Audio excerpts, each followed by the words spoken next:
नमस्कार दोस्तों, आप सभी का तोमर स्टडी क्लासेस में बहुत बहुत स्वागत है। दोस्तों, आज की इस क्लास में हम बात करने वाले ओलंपिक गेम्स के बारे में। सबसे पहले हम यहाँ पर ओलंपिक का सामान्य परिचय देखेंगे कि भाई ओलंपिक की जो अंतर्राष्ट्रीय ओलंपिक समिति ये कहाँ पर है, इसका सामान्य परिचय क्या है, ये जानकारी हम जानेंगे। उसके बाद में हम टोक्यो ओलंपिक 2020 के बारे में चर्चा करेंगे कि आखिर जो टोक्यो ओलंपिक 2020 हुए वो कहाँ पर हुए, कौन कौन उसमें विजेता रहा और भारत की स्थिति इसमें क्या रही। तो ये सारी जानकारी हम इसमें जानेंगे। दोस्तों, याद रखना ये क्लास आपके लिए एमपीपीएससी है तो मोस्ट इंपोर्टेंट क्लास साबित होने वाली है, क्योंकि आप जानते हैं कि पिछली बार भी ओलंपिक से क्वेश्चन पूछा गया था और इस बार भी ओलंपिक से क्वेश्चन पूछे जाने की पूरी पूरी संभावना है। तो सारी चीजें आपकी क्लियर हो जाएगी, बस एक बार पूरी क्लास को ध्यान से देख लेना। ठीक है, आगे बढ़ने से पहले अगर आपने अभी तक चैनल को सब्सक्राइब नहीं किया तो चैनल को जरूर सब्सक्राइब कर लें, क्योंकि हमारे चैनल पर आपको एमपीपीएससी और व्यापम से रिलेटेड हर क्लास, हर जानकारी और हर अपडेट मिलती रहती है। तो सबसे पहले हम शुरू करते हैं अंतर्राष्ट्रीय ओलंपिक समिति के बारे में। सबसे पहले हम यहाँ जानते हैं कि भाई जो ओलंपिक जो करवाती है वो समिति क्या है, उसका सामान्य परिचय क्या है। तो याद रखना, जो इंटरनेशनल ओलंपिक कमेटी है इसका गठन हुआ 1894 में। तो मोस्ट इंपोर्टेंट हो जाता है कि जो आपका अंतर्राष्ट्रीय ओलंपिक समिति है जो ओलंपिक गेम को आयोजित कराती है उसका गठन कब हुआ, तो 1894 में हुआ। फिर आपसे पूछे कि भाई इसका मुख्यालय कहाँ पर है, तो याद रखना इसका मुख्यालय आता है लूसाने में। और लूसाने कहाँ पर आता है, तो स्विट्जरलैंड में। याद रखना, जब 2020 की एमपीपीएससी की प्रीलिम्स हुई थी तो उसमें सीधा सीधा क्वेश्चन पूछा था कि अंतर्राष्ट्रीय ओलंपिक समिति का मुख्यालय कहाँ पर है, तो याद रखना लूसाने स्विट्जरलैंड में आपका अंतर्राष्ट्रीय ओलंपिक समिति का मुख्यालय आता है। फिर आपसे पूछेगा किसके पहले अध्यक्ष कौन बने थे, तो डेमेट्रियस कैसिलोस को यहाँ पर अंतर्राष्ट्रीय ओलंपिक समिति के पहले अध्यक्ष बनाया गया था। कौन, डेमेट्रियस कैसिलोस। ठीक है, दूसरे अध्यक्ष कौन बने थे, तो दूसरे बने थे पियर दी कुबर्तिन। ठीक है, पियर दी कुबर्तिन। आप पूछोगे कि भाई यहाँ पर हमने पहले अध्यक्ष पढ़ लिया, दूसरा अध्यक्ष भी पूछेगा, तो याद रखना मैंने ये दूसरा अध्यक्ष आपको इसलिए बताया क्योंकि जो पियर दी कुबर्तिन है इन्हीं को ओलंपिक गेम शुरू करने का श्रेय दिया जाता है। तो अगर आपसे ये पूछे कि अंतर्राष्ट्रीय ओलंपिक गेमों को शुरू करने का श्रेय किसे दिया जाता है, तो उसका महत्वपूर्ण योगदान है पियर दी कुबर्तिन। और ये पियर दी कुबर्तिन यहाँ पर इंटरनेशनल ओलंपिक कमेटी के दूसरे अध्यक्ष बने थे। तो ये बात भी आपको याद रखनी है, ये बात यहाँ से मोस्ट इंपोर्टेंट हो सकती है। फिर पूछे कि वर्तमान में अध्यक्ष कौन है, तो वर्तमान में थॉमस बॉक इसके अध्यक्ष यहाँ पर बने हुए। ठीक है, तो ये इंपोर्टेंट हो जाता है। सारी बातें मोस्ट इंपोर्टेंट है यहाँ पर। किसका मुख्यालय कहाँ है, लूसाने स्विट्जरलैंड में। प्रथम अध्यक्ष डेमेट्रियस कैसिलोस, दूसरे अध्यक्ष पियर दी कुबर्तिन। अंतर्राष्ट्रीय ओलंपिक गेमों को शुरू करने का श्रेय किसे दिया जाता है, तो पियर दी कुबर्तिन को दिया जाता है। और वर्तमान में इसके अध्यक्ष कौन है, तो थॉमस बॉक यहाँ पर वर्तमान में इसके अध्यक्ष बने हुए। आशा करता हूं कि पूरी स्लाइड आपको क्लियर हुई होगी। आगे बढ़ते हैं, बात आती है कि पहली भारतीय महिला सदस्य इसकी कौन बनी थी। तो याद रखना, जो नीता अंबानी जी है, ये नीता अंबानी यहाँ पर पहली भारतीय महिला सदस्य बनाई गई थी। किसकी, तो ये बनी थी ओलंपिक की पहली महिला भारतीय सदस्य। ठीक है, इसका आदर्श वाक्य आपसे पूछे तो ये है सीटीएस, अल्टीएस, फोर्टियस। ठीक है, क्या है, सीटीएस, अल्टीएस और फोर्टियस।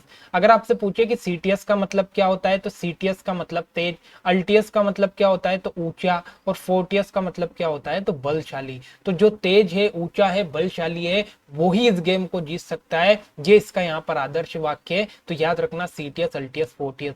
बात आती है ओलंपिक गान की, तो ओलंपिक गान जो यूनान के संगीतकार है इनके द्वारा यहाँ पर लिखा गया है, जिसमें आता है स्पिरोस, सामारास और कोस्तिम पालामास। तो ये इतना इंपॉर्टेंट नहीं है, लेकिन ये आदर्श वाक्य आपको याद रखना है, सीटीएस, अल्टीएस, फोर्टियस, ये मोस्ट इंपोर्टेंट है। ठीक है, आगे बढ़ते हैं, बात आती है ओलंपिक ध्वज की। तो यहां से सीधा सीधा क्वेश्चन बनता है। तो एक बार ओलंपिक ध्वज को ध्यान से देखना। आपने देखा होगा कि जो ओलंपिक ध्वज है ये किसका बना होता है, तो याद रखना ये सिल्क का बना होता है। सबसे इंपॉर्टेंट चीज कि ये किसका बना होता है, तो सिल्क का बना होता है। इसका बैकग्राउंड या पृष्ठभूमि कैसी है, तो सफेद रंग की होती है और जिस पर ओलंपिक का चिन्ह बना होता है। आपने देखा होगा ओलंपिक का चिन्ह कैसा रहता है, तो ये जो 5 छल्ले आपको दिखाई दे रहे हैं, ये 5 छल्ले क्या है, आपका ओलंपिक का चिन्ह है। जो आपका राष्ट्रीय ध्वज है ये बना कौन से कपड़े का, सिल्क का, और इसका बैकग्राउंड कैसा रहता है, तो बैकग्राउंड व्हाइट कलर का रहता है। तो ये बात आपको ओलंपिक के जो जो झंडा है इसके बारे में आपको याद रखनी है कि जो ओलंपिक का फ्लैग है ये सिल्क का बना होता है, इसका बैकग्राउंड व्हाइट कलर का होता है और 5 छल्ले वाला ओलंपिक का चिन्ह इसमें बना होता है। अब यहाँ से जो ओलंपिक का चिन्ह है इससे इंपॉर्टेंट क्वेश्चन पूछे जाते हैं। उससे पहले ये इंपॉर्टेंट फैक्ट आपको याद रखना है, सीधा सीधा एग्जाम में क्वेश्चन पूछेगा कि सबसे पहले जो ओलंपिक का ध्वज है इसे कहां फहराया गया था। तो याद रखना जब 1920 में एंटवर्प में ओलंपिक चल रहे थे तो उस समय सबसे पहला झंडा यहां पर फहराया गया। तो याद रखना ओलंपिक का ध्वज सबसे पहले कब फहराया गया, 1920 में। कहां फहराया गया, एंटवर्प ओलंपिक में। तो ये इंपॉर्टेंट फैक्ट यहां से बन सकता है। और इसकी जो स्थापना है कब हुई, 1894 में हुई, लेकिन ध्वज कब फहराया, 1920 में फहराया गया एंटवर्प ओलंपिक में। ये बात आपको याद रखनी है, ठीक है। आगे बढ़ते हैं। अब बात आती है ओलंपिक चिन्ह की। आपको दिखाई दे रहा है ये ओलंपिक के चिन्ह। अब यहां से आपसे क्वेश्चन पूछेगा कि जो आपको 5 छल्ले दिखाई दे रहे हैं ये 5 छल्ले कौन कौन से महाद्वीप को यहाँ पर दर्शाते हैं। तो याद रखना 5 छल्ले अलग अलग महाद्वीप को यहाँ पर प्रदर्शित कर रहे हैं। तो सबसे पहले अगर हम देखें तो यहाँ पर जो आपको ये ब्लू कलर वाला छल्ला दिखाई दे रहा है, ये ब्लू कलर वाला छल्ला आपको किसको दर्शाता है, तो यूरोप महाद्वीप को दर्शाता है, ठीक है। याद रखना यूरोप महाद्वीप को कौन सा छल्ला दर्शाएगा, ब्लू कलर वाला।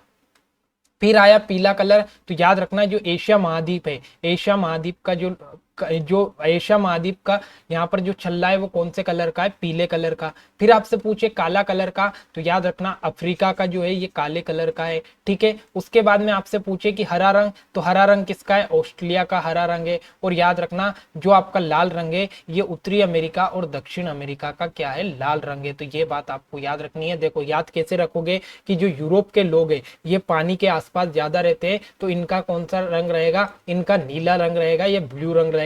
बात आती एशिया के लोग की, तो एशिया के लोगों को पीले कपड़े पहनना बहुत पसंद है, क्योंकि बसंत पंचमी पर हम पीले कलर का कपड़े पहनते हैं। तो हम भी भारत के लोग एशिया महाद्वीप में आते हैं, तो इस प्रकार से आप पीला रंग याद रख सकते हो। बात आती है अफ्रीका की, तो अफ्रीका में थोड़े से काले लोग ज्यादा रहते हैं, तो इसलिए यहाँ पर अफ्रीका का काला रंग है। ऑस्ट्रेलिया की बात करें तो ऑस्ट्रेलिया में हम अगर देखें तो यहाँ पर हरियाली बहुत ज्यादा होगी, इसलिए यहाँ पर क्या कर दिया इन्होंने, हरा रंग कर दिया। और उत्तरी अमेरिका और दक्षिण अमेरिका में क्या है, यहाँ पर लाल रंग करा है। क्यों, क्योंकि यहाँ के लोग गुस्से से लाल हो जाते हैं, इसलिए इसका क्या है, लाल रंग है। तो इस प्रकार से आप याद रख लेना, लेकिन किसे कैसे भी याद रख लेना, लेकिन सीधा सीधा क्वेश्चन पूछेगा कि अंतरराष्ट्रीय ओलंपिक समिति के चिन्ह में लाल रंग किसे प्रदर्शित करता है। तो लाल रंग का जो छल्ला है ये उत्तरी अमेरिका और दक्षिण अमेरिका महाद्वीप को यहाँ पर प्रदर्शित करता है। इस प्रकार से क्वेश्चन पूछेगा, ठीक है। क्लियर हुआ। अब बात आती है टोक्यो ओलंपिक 2020 की। ये मोस्ट इंपोर्टेंट यहाँ से आपके क्वेश्चन बनेंगे, क्योंकि अभी अभी हाल ही में टोक्यो ओलंपिक 2020 हुए। हर साल, हर 4 साल में होते, तो अब एक बार टोक्यो ओलंपिक 2020 को पढ़ लो, 4 साल तक लगातार आपके इसी से क्वेश्चन पूछे जाएंगे। तो सबसे पहले इसके शुभारंभ की बात करें तो याद रखना इसका शुभारंभ 23 जुलाई 2021 से शुरू होकर 8 अगस्त 2021 पर ये समाप्त हुए। अब मैंने यहाँ पर 21 क्यों लिख दिया, याद रखना जो टोक्यो ओलंपिक है ये 2020 में होने वाले थे, लेकिन कोरोना के कारण इनको 2021 में कराया गया, लेकिन जो नाम रहेगा वो नाम यही रहेगा टोक्यो ओलंपिक 2020। भले ये 21 में हुए, लेकिन जो नाम रहेगा फिक्स इनका जो साल था वो साल 2020 ही है, भले इनको 21 में कराया गया। तो याद रखना 23 जुलाई 2021 से 8 अगस्त 2021 तक ये चले हैं। इनका शुभंकर आपसे पूछेगा तो याद रखना जो मिराई तोबा है ये मिराई तोबा इसका शुभंकर है। किसका, शुभंकर, जिसे हम इंग्लिश में बोलते हैं लोगो। हर कोचिंग का, हर इंस्टीट्यूट का एक लोगो होता है, उसी प्रकार से जो आपका टोक्यो ओलंपिक 2020 था उसका जो लोगो था वो था मिराई तोबा, और ये आपको यहाँ पर दिखाई दे रहा है मिराई तोबा। जब भी आपने देखा होगा टोक्यो ओलंपिक में जो भी विजेता रहे होंगे उनके हाथों में ये आपने देखा होगा गुड्डे इस प्रकार के, तो याद रखना ये थे आपके मिराई तोबा, ठीक है। बात आती है इसका आदर्श वाक्य, तो इसका आदर्श वाक्य क्या है, फास्टर, हायर, स्ट्रोंगर और टुगेदर। तो ये इसका यहाँ पर आदर्श वाक्य याद रखना, मोस्ट इंपोर्टेंट याद हो जाना चाहिए कि टोक्यो ओलंपिक 2020 का जो आदर्श वाक्य है वो क्या है, फास्टर, हायर, स्ट्रोंगर, टुगेदर। ये मोस्ट इंपोर्टेंट यहाँ से याद रखना है। याद रखना पहला तो शुभंकर, मिराई तोबा, और आदर्श वाक्य फास्टर, हायर, स्ट्रोंगर, टुगेदर, ये मोस्ट इंपोर्टेंट है, ठीक है। फिर बात आती है कि इसमें कितने स्पोर्ट और कितने इवेंट हुए, तो याद रखना टोटल 13 खेल थे इसमें। इन 13 खेल में कितने इवेंट हुए, तो 13 खेल में 33 खेल थे। 33 खेल में कितने इवेंट हुए, तो 339 इवेंट अलग अलग प्रकार से यहाँ पर इन 33 गेम को संचालित किया गया। तो याद रखना जो 33 गेम थे उन्हें अलग अलग प्रकार में बांटा गया और अलग अलग प्रकार से 339 प्रकार से इन्हें संचालित किया गया। तो याद रखना टोटल 33 स्पोर्ट थे और 339 यहाँ पर इवेंट हुए। उसके बाद बात आती है कि 5 नए गेम इस साल यहाँ पर शामिल गए। मोस्ट इंपोर्टेंट यहाँ से क्वेश्चन बनेगा कि इस बार टोक्यो ओलंपिक में कितने गेम शामिल किए गए, 5 गेम शामिल किए गए। फिर आपसे पूछ सकता है कि निम्नलिखित में से कौन सा गेम शामिल किया गया, तो यहाँ पर 5 गेम के नाम याद करवा रहा हूँ। पहला है आपका क्या है, सर्फिंग, ठीक है, कौन सा है, सर्फिंग। बात आती है कि भाई सर्फिंग कैसे होता है, तो ये देख लो, ये पानी पर इस प्रकार से जो वो क्या रहता है, बोट वोट वगैरह, तो इसको चलाया जाता है, तो इसे बोला जाता है सर्फिंग। तो याद रखना पहला तो कौन सा जुड़ा, सर्फिंग जुड़ा, मोस्ट इंपोर्टेंट यहाँ से याद रख लेना। उसके बाद में दूसरा हम बात करें तो स्केटबोर्ड। स्केटबोर्ड आपने देखा होगा, ये इस प्रकार का स्केटबोर्ड होता है, इस पर यहाँ पर चला जाता है, तो ये होता है आपका स्केटबोर्ड। तो सेकंड नंबर पे जोड़ा गया आपका क्या, स्केटबोर्ड। थर्ड नंबर पर आता है आपका स्पोर्ट क्लाइंबिंग। स्पोर्ट क्लाइंबिंग क्या होता है, तो क्लाइंबिंग का मतलब होता है चढ़ना, तो कुछ इस प्रकार से ये चढ़ने वाला गेम भी यहाँ पर इस साल जोड़ा गया, ठीक है। उसके बाद में अगला गेम जोड़ा गया है यहाँ पर कौन सा, कराटे। मोस्ट इंपोर्टेंट है कराटे यहाँ पर इस साल, यहाँ पर ओलंपिक, टोक्यो ओलंपिक 2020 में कराटे जोड़े गए। और लास्ट आता है बेसबॉल। तो ये इस प्रकार का एक बेसबॉल होता है, क्रिकेट जैसे इसमें गेंद फेंकी जाती है, उसको मारा जाता है, तो ये था बेसबॉल। लेकिन इस बेसबॉल की सबसे बड़ी खास बात ये है कि इस बेसबॉल को 13 साल बाद पुनः जोड़ा गया। मतलब आज से 13 वर्ष पहले क्या हुआ था, 13 वर्ष पहले भी ये बेसबॉल था, लेकिन इसको फिर हटा दिया था और अब 13 साल बाद फिर बेसबॉल को टोक्यो ओलंपिक 2020 में शामिल कर लिया गया, ठीक है। तो आपसे सीधा सीधा क्वेश्चन पूछेगा कि निम्नलिखित में से वो कौन सा गेम है जिसे दोबारा ओलंपिक में शामिल किया गया, तो वो है आपका बेसबॉल। और ये 5 गेम के नाम आपको याद रखना है, यहां से सीधा सीधा क्वेश्चन पूछेगा, ठीक है। अब बात आती है कि भाई टोक्यो ओलंपिक में कौन कौन सी कंट्री ने क्या क्या जीता। तो सबसे पहला नंबर रहा कौन सा, आपका अमेरिका का। टोटल गोल्ड किसने जीते, इसने 39 गोल्ड के साथ टोटल 113 गोल्ड, सॉरी टोटल 113 पदक इसने यहाँ पर मेडल जीते, ठीक है। तो पहला नंबर अमेरिका का, कितने गोल्ड जीते, 39 गोल्ड जीते। टोटल कितने पदक जीते, 113 मेडल टोटल जीते। दूसरा नंबर किसका है, तो जापान का है, कितने गोल्ड जीते, 38 गोल्ड जीते। और टोटल कितने मेडल जीते, तो 88 यहाँ पर इसने यहाँ पर मेडल जीते। और थर्ड नंबर कौन सा है, जापान का। तो जापान ने 27 गोल्ड जीते और टोटल 58 मेडल यहाँ पर इसने जीते। अब सीधा सीधा क्वेश्चन पूछेगा कि टोक्यो ओलंपिक 2020 में मेजबान देश का कौन सा नंबर रहा। मेजबान देश मतलब क्या, टोक्यो कहां पर है, जापान में, और जापान ही टोक्यो गेम्स करवा रहा था। तो याद रखना मेजबान देश कौन रहेगा, जापान। और मेजबान देश का नंबर कौन सा रहा, तो मेजबान देश यहाँ पर पदक तालिका में तीसरे नंबर पर आया है। तो ये बात आपको याद रखनी है, इस प्रकार से क्वेश्चन यहाँ पर पूछ सकता है, ठीक है। पहले नंबर पर यूएसए, दूसरे पर चाइना और तीसरे पर जापान।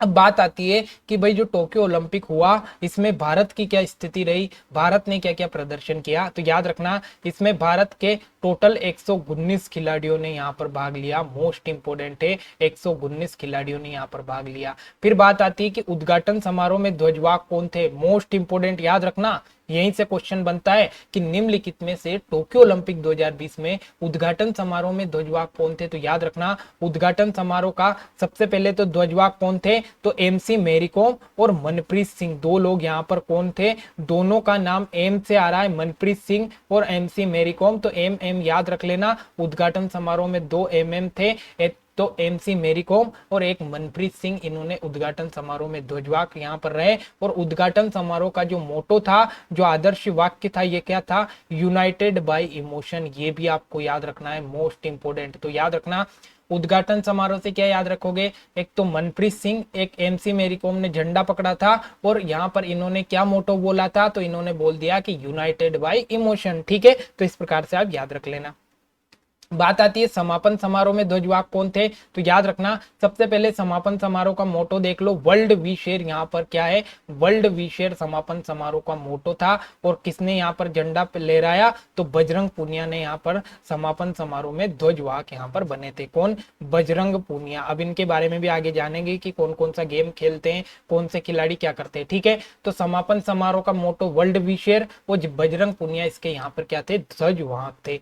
फिर बात आती है टोक्यो ओलंपिक 2020 में, तो यहाँ पर देख लो, ये पहला नंबर जो लिखा रहेगा वो क्या रहेगा, गोल्ड पदक रहेगा। दूसरा नंबर जो लिखा रहेगा वो रजत पदक रहेगा। और तीसरा नंबर जो लिखा रहेगा वो कांस्य पदक रहेगा। आगे मैंने ये नहीं लिखा है कि भाई इसने स्वर्ण जीता, इसने रजत जीता, इसने कांस्य जीता। मैंने आगे चलकर सीधे सीधे एक नंबर का मेडल डाल दिया, फिर 2 नंबर 3 नंबर। तो आपको समझ जाना है कि 1 नंबर पर गोल्ड, 2 नंबर पर सिल्वर, 3 नंबर पर कांस्य, ठीक है। शुरू करें हम।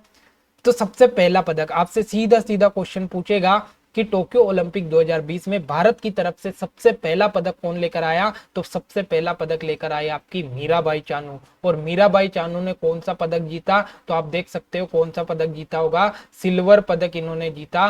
सिल्वर मतलब रजत पदक इन्होंने जीता है। और इनका खेल कौन सा है, तो भारोत्तोलन या वेट लिफ्टिंग से संबंधित है, ठीक है। क्वेश्चन कैसे पूछेगा, टोक्यो ओलंपिक में पहला पदक किसने जीता, मीराबाई चानू ने जीता। मीराबाई चानू का संबंध किस खेल से, वेट लिफ्टिंग या भारोत्तोलन से। मीराबाई चानू ने कौन सा पदक जीता, सिल्वर पदक इन्होंने यहाँ पर जीता। इस प्रकार से क्वेश्चन पूछेगा, ठीक है।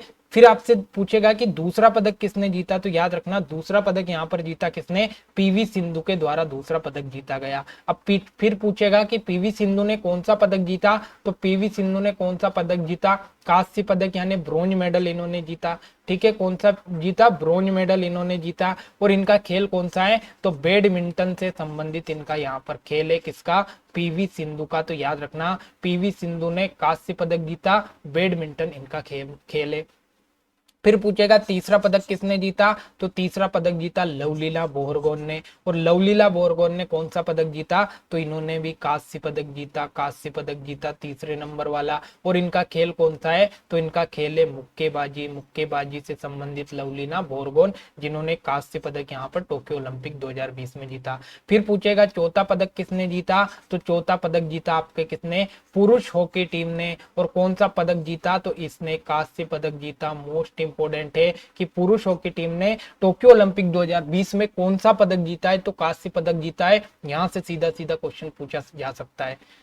अगला आता है पांचवा पदक किसने जीता, तो ये जीता रवि कुमार दहिया ने। मोस्ट इंपोर्टेंट है। और ये दूसरे नंबर का सिल्वर पदक यहाँ पर आया है आपके लिए, दूसरे नंबर का सिल्वर पदक, इन्होंने सिल्वर पदक जीता। और इनका गेम कौन सा है, तो इनका गेम है कुश्ती। रवि दहिया ने जीता है सिल्वर पदक और कुश्ती से संबंधित है। और पांचवा मेडल ये भारत के लिए लेकर आए। छठा मेडल कौन लेकर आया, तो छठा मेडल लेकर आया बजरंग पूनिया। और बजरंग पूनिया का संबंध किससे है, कुश्ती से है। और ये भी कौन सा पदक लेकर आए, तो इन्होंने भी कांस्य पदक यहाँ पर जीता। तो बजरंग पूनिया का कांस्य पदक आपको याद रखना है, ये बजरंग पूनिया। अब बात आती है सातवां पदक, मोस्ट इंपोर्टेंट पदक जिसने भारत का नाम रोशन किया है, वो लेकर आए नीरज चोपड़ा। और नीरज चोपड़ा कौन सा मेडल लेकर आए, गोल्ड मेडल लेकर आए। पहला गोल्ड भारत के लिए टोक्यो ओलंपिक 2020 में नीरज चोपड़ा लेकर आए। और इनका गेम कौन सा है, तो भाला फेंक, इनका जेवलिन थ्रो से संबंधित है। तो मोस्ट इंपोर्टेंट है। सबसे लास्ट में सातवां पदक था, भाला फेंक से संबंधित है, नीरज चोपड़ा लेकर आए और गोल्ड लेकर आए। ये बात आपको याद रखना, ये भारत का नाम रोशन करने वाले, यहाँ पर नीरज चोपड़ा का फोटो आपको दिखाई दे रहा है। तो आशा करता हूं कि ये 7 के 7 मेडल आपको याद हो गए होंगे। मोस्ट इंपोर्टेंट सीधे सीधे किस प्रकार से क्वेश्चन पूछे जाएंगे वो भी मैंने आपको क्लियर करवा दिए। अब बात आती है भारत ने कितने गोल्ड जीते, तो 1 गोल्ड जीता, आपको पता चली गया। सिल्वर कितने जीते, 2 सिल्वर जीते। ब्रोंज कितने जीते, तो 4 ब्रोंज जीते। इस प्रकार टोटल भारत ने 7 मेडल जीते टोक्यो ओलंपिक 2020 में। तो सीधा सीधा क्वेश्चन पूछेगा कि भारत को टोक्यो ओलंपिक 2020 में कुल कितने मेडल प्राप्त हुए, तो 7 मेडल प्राप्त हुए। फिर आपसे पूछेगा कि कितने ब्रोंज मिले, 4 ब्रोंज मिले। कितने सिल्वर मिले, 2 सिल्वर मिले। कितने गोल्ड मिले, 1 गोल्ड मिला, ठीक है। तो 4 2 6 7 मेडल टोटल यहाँ पर भारत को प्राप्त हुए, ठीक है। आशा करता हूं कि ये क्लियर हुआ। और भारत का जो नंबर आपसे पूछे, तो भारत का पदक तालिका में 48वां नंबर रहा, याद रखना। पदक तालिका में भारत कितने नंबर पर रहा? 48वें नंबर का। और अब तक का सबसे बेस्ट प्रदर्शन रहा भारत का, ये भी सुनो, भारत भले 48वें नंबर पर रहा लेकिन अब तक का सबसे बेस्ट प्रदर्शन रहा आपका भारत का टोक्यो ओलंपिक 2020 में। ये बात भी आपको याद रखनी है, ठीक है। अब कुछ इंपॉर्टेंट फैक्ट के बारे में हम जांच कर लेते हैं कि भाई कौन कौन से इंपॉर्टेंट फैक्ट है टोक्यो ओलंपिक 2020 के, जहां से क्वेश्चन पूछ सकता है। तो सबसे पहले तो जो मीराबाई चानू है, मीराबाई चानू पहली भारतीय महिला है जिसने ओलंपिक में रजत पदक जीता। मोस्ट इंपोर्टेंट है कि जो मीराबाई चानू है ये पहली महिला है जिसने क्या जीता? ओलंपिक में रजत पदक जीतने वाली पहली भारतीय महिला कौन है? तो मीराबाई चानू है, मीराबाई चानू है, इस बात को याद रखना। दूसरा फैक्ट है कि नीरज चोपड़ा दूसरे ऐसे खिलाड़ी बन गए जिसने व्यक्तिगत स्पर्धा में स्वर्ण पदक जीता। याद रखना, जो इससे पहले शायद मुझे नाम याद नहीं आ रहा है, शूटिंग में कोई लेकर आया था, लेकिन उसके बाद में नीरज चोपड़ा यहाँ पर दूसरे ऐसे खिलाड़ी बन गए जिन्होंने व्यक्तिगत स्पर्धा में यहाँ पर गोल्ड मेडल जीता, खुद का गोल्ड मेडल, मतलब कोई टीम से नहीं थे, स्वयं अकेले ने यहाँ पर जीता है व्यक्तिगत स्पर्धा में, तो दूसरे नंबर के खिलाड़ी बन गए। उसके बाद में आता है आपका कि भारत को 13 साल बाद पुनः स्वर्ण पदक मिला है। अभिनव बिंद्रा ने 2008 में शूटिंग में ये देखो यहाँ पर आ गया, देखो अभिनव बिंद्रा पहले से व्यक्ति थे जिन्होंने 2008 में शूटिंग में व्यक्तिगत स्पर्धा में क्या जीता था? गोल्ड जीता था। उनके बाद में नीरज चोपड़ा लेकर आए, लेकिन भारत को याद रखना 13 साल बाद फिर से गोल्ड मिला। कितने साल बाद? 13 साल बाद गोल्ड मिला, याद रखना। 2008 के बाद में अब 2020 में जाकर भारत को गोल्ड मेडल मिला, इससे पहले कोई भी गोल्ड मेडल नहीं मिला, ठीक है। तो बीच में कितना खराब प्रदर्शन रहा होगा सोच सकते हो। अगला आता है कि भारतीय हॉकी टीम ने 41 साल बाद कोई पदक जीता है 1980 के बाद में 2020 में। मोस्ट इंपोर्टेंट, देखो 1980 का जो दशक था, उस 1980 में जो आपकी हॉकी टीम थी उसने कोई पदक जीता था, उसके बाद में हॉकी टीम को कोई पदक नहीं मिला, अब 2020 में जाकर मिला है 1980 के बाद में। तो याद रखो कितना खराब प्रदर्शन चल रहा होगा इन बीच के सालों में, और अब 2020 में कुछ अच्छा प्रदर्शन, यहाँ पर सबसे अच्छा प्रदर्शन करा है भारत की यहाँ पर टीम ने। अगला आता है कि जो रवि दहिया है, रवि दहिया ने कजाकिस्तान को हराकर रजत पदक जीता है, ये मोस्ट इंपोर्टेंट है। और यहाँ पर किस कैसे हराया था? तो विक्ट्री बाय फॉल यहाँ पर हराया था। देखना, जो रवि दहिया है ये हारने वाले थे, लेकिन आखिरी के मोमेंट में इन्होंने क्या किया, जो कजाकिस्तान का खिलाड़ी है उसको कुछ इस प्रकार से पीठ के बल पटक दिया, जिसे क्या बोलते हैं? विक्ट्री बाय फॉल बोलते हैं। तो इस विक्ट्री बाय फॉल के द्वारा उनको हराकर और रजत पदक जीत लिया था इन्होंने। उसके बाद में जो नीरज चोपड़ा, इन्होंने कितना भाला फेंका? तो 87.58 मीटर या 58 मीटर का भाला इन्होंने यहाँ पर फेंका है, ठीक है। तो 87.58 मीटर का भाला किसने फेंका? नीरज चोपड़ा ने फेंका और गोल्ड जीता।